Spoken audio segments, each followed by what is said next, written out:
Hello students, आज हम second chapter structure of atom start कर रहे हैं। स्ट्रक्चर ऑफ एटम, देखो इसमें क्या है, एटॉमिक स्ट्रक्चर के बारे में पूरा डिस्कस किया गया है। एटम किस तरीके से बना हुआ है, किन किन पार्टिकल्स से मिलकर बना हुआ, उसके बारे में पूरी इन्फॉर्मेशन इस चैप्टर में गिवन है।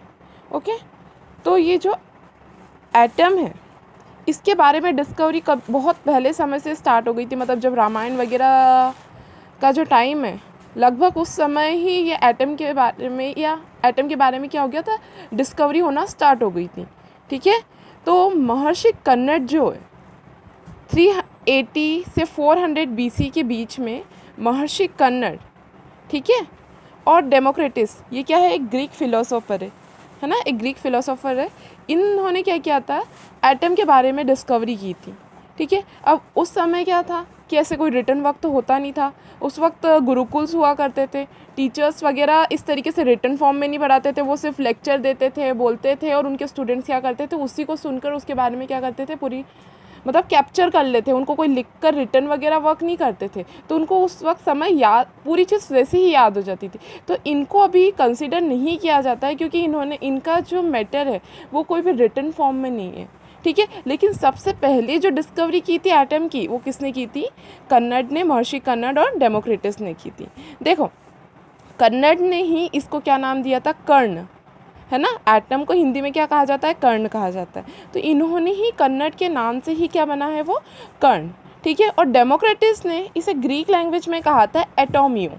ठीक है, क्या कहा था, एटोमियो। एटोमियो में ए का मतलब होता है अन और टोमियो का मतलब होता है कटेबल। मतलब एटम एक ऐसी चीज़ है जो कि क्या है, अनकटेबल है।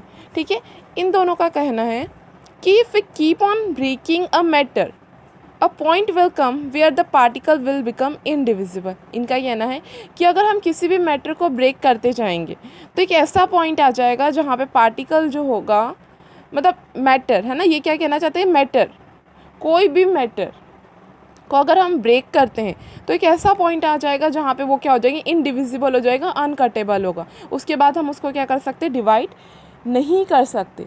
ठीक है, तो इन्होंने कहा था कि atoms are the fundamental building blocks of matter, है ना। इन्होंने क्या कहा था कि एटम जो है वो क्या है, फंडामेंटल बिल्डिंग ब्लॉक है मैटर का।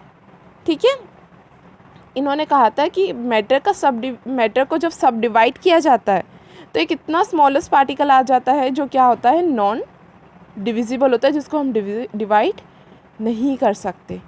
ठीक है, इन्होंने ये कब कहा था, 380 से 400 BC के बीच में कहा था। ठीक है, उसके बाद लगभग 1800, है ना, 1800 में डाल्टन ने क्या किया, एटम के बारे में डिस्कवर किया, है ना, जिसे हम क्या कहते हैं, डाल्टन्स एटॉमिक थ्योरी। इसने क्या की थी, एक एटॉमिक थ्योरी प्रपोज की थी। ठीक है, जो लगभग 100 सालों तक क्या चली। ठीक है, क्या उसके पॉइंट्स जो थे, उसने जो भी चीज़ें उसके बारे में कही थी, मतलब वो बहुत फॉलो की गई, मतलब 100 साल तक लगभग उसको क्या किया गया,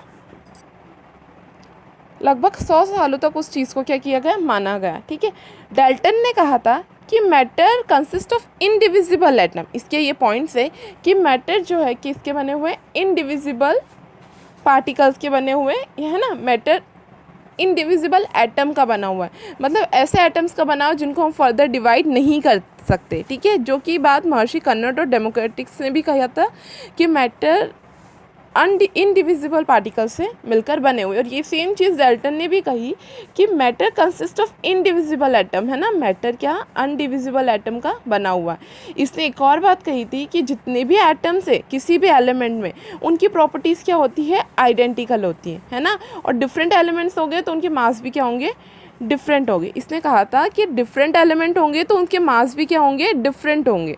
ठीक है, लेकिन अब अगर हम देखें तो ये चीज़ क्या होती है, गलत होती है ना, डिफरेंट एलिमेंट्स के मास डिफरेंट होते हैं, ये चीज़ क्या गलत, क्योंकि आप आइसोटोप्स आ गए ना, हाइड्रोजन एटॉमिक नंबर सेम है बट एटॉमिक मास क्या है, डिफरेंट है हाइड्रोजन के आइसोटोप्स के, है ना, हाइड्रोजन प्रोटियम ड्यूटेरियम और ट्रिटियम का। ठीक है, तो ये चीज़ भी क्या हो गई, गलत हो गई।